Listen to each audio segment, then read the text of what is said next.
On se retrouve de nouveau sur Evernote. Cette fois-ci, nous allons apprendre à créer un carnet de notes dans notre dossier partagé, à y insérer un fichier joint et à le modifier.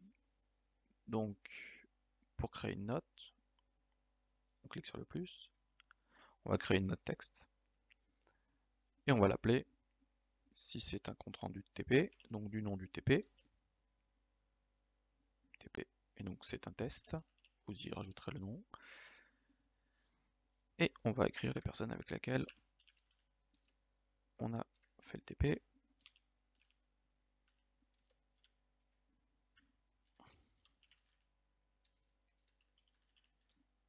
Voilà.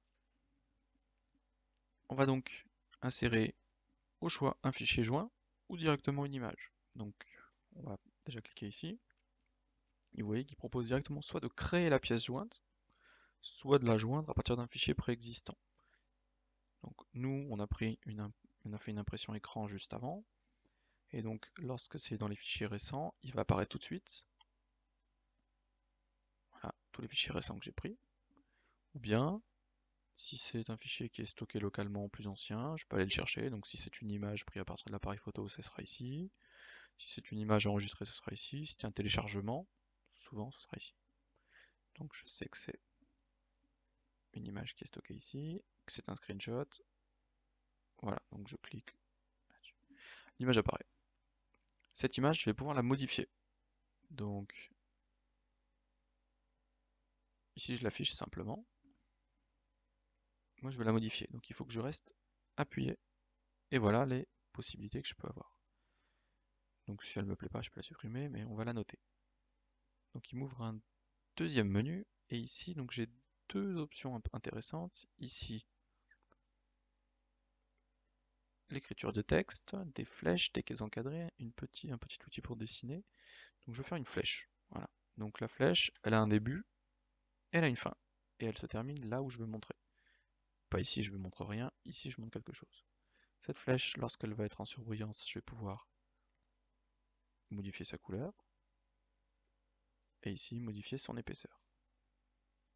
Je vais donc associer à cette flèche, bien sûr, une légende. Ici, j'ai montré un atome. Si je suis en capacité de le nommer, je lui donne un nom. Voilà, l'atome X. Et lorsque je vais de nouveau cliquer sur l'atome X, je peux, pareil, modifier l'épaisseur du trait, modifier la couleur et modifier la grosseur du texte.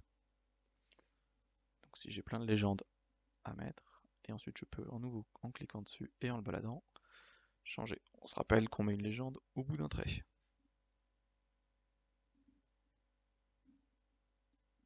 Et on clique sur terminer. Et ainsi, votre note est directement modifiée, et vous voyez l'image qui apparaît et l'atome que je montre bien. J'enregistre. Et ma note est donc en train d'être synchronisée. Vous voyez ici, ça va disparaître. Voilà, ma note est synchronisée dans mon carnet de notes partagé. Et donc les personnes avec lesquelles j'ai partagé, mon enseignant, mes collègues de travail, auront directement les modifications que j'ai faites. Voilà.